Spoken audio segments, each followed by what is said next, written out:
Bon, là c'est delta U, maintenant c'est delta H. Delta H, comment on détermine delta H quand c'est isobar? Bon, là, on a aussi démontré. Vous pouvez revoir l'enthalpie dans la playlist Introduction à la thermodynamique. On peut, c'est-à-dire c'est démontré quand c'est intro à la thermodynamique. La playlist toujours dans cette chaîne vidéo. Delta H, on a démontré que delta H est égal à QP. Directement. C'est pas la peine de... donc là, QP, c'est-à-dire que quand on a une transformation à P constant, quand la pression du système reste inchangée, quand la pression est constante, delta H est égal à QP. Donc on a démontré, donc c'est pas la peine de redémontrer. Là c'est juste, si vous voulez comprendre comment, juste revoyez l'introduction thermodynamique, la partie enthalpie. On va voir que l'enthalpie est égale à QP. Et là, on a déjà déterminé la chaleur qui est égale à... Donc delta H est égal à QP est égal à plus 17,5 kJ. Voilà la valeur de l'enthalpie du système. La voici. Voilà, donc on détermine l'enthalpie et l'énergie, la variation de l'enthalpie et de l'énergie interne à pression constante. La dernière transformation, la troisième, c'est une transformation isochore. Dans une transformation isochore, le volume est constant. C'est-à-dire que delta V est égal à 0. Donc ici on a l'état initial vers l'état final. L'état final, c'est P, la pression finale est égale ici à 2 fois PI. Donc est égal à 2 atmosphères. VF est égal à VI. Il n'y a pas eu de changement parce que c'est isochore, 50 litres. Et TF à déterminer. Donc là, toujours, on va déterminer la variation d'énergie interne par le premier principe de la thermodynamique. C'est égal au travail plus la chaleur. Mais là, c'est volume constant. Je vais écrire QV, à volume constant. Le travail est égal à moins P delta V est égal à 0. Comme c'est variation volume constant, donc W c'est 0.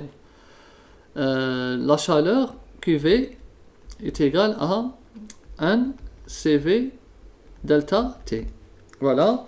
Là aussi, vous pouvez revoir la playlist Introduction à la thermodynamique pour comprendre comment on a obtenu cette relation. Et là, on va remplacer 1 CV TF moins TI. Et là, comme on a fait tout à l'heure, un gaz parfait est déterminé par est décrit par une équation d'état PV1RT. On va faire P initial, T initial et P final, un RT final. On va faire le rapport entre les deux. On aura PF sur PI est égal à TF sur TI. Bien sûr, là, puisque V c'est constant, ça supprime. Un R, tout ce qui est constant, on supprime. Et à la fin, j'aurai TF est égal à PF, PI, TI. Bien sûr, là, c'est 2 fois.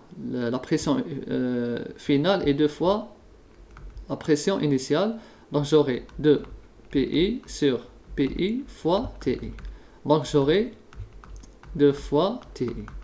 Voilà la température finale. Voilà. Donc, je remplace dans l'équation.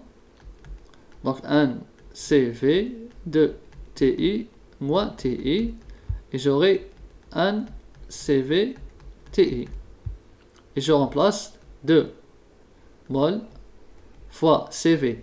C'était 23, je pense, c'est ça. C'était CV, c'est égal à 21 joules. Mol moins 1. Kelvin moins 1, je revérifie. Tout à l'heure, on a calculé le CV. Voilà, c'est 21 joules. Mol Kelvin moins 1 fois T initial 298,15 Kelvin. Là, on vérifie les unités Kelvin avec Kelvin, mol avec mol, donc on aura un résultat en joules. Et en faisant le calcul, j'ai trouvé une valeur, là c'est QV, la chaleur à volume constant est égale à 10,5 kJ. Voici la valeur de la chaleur.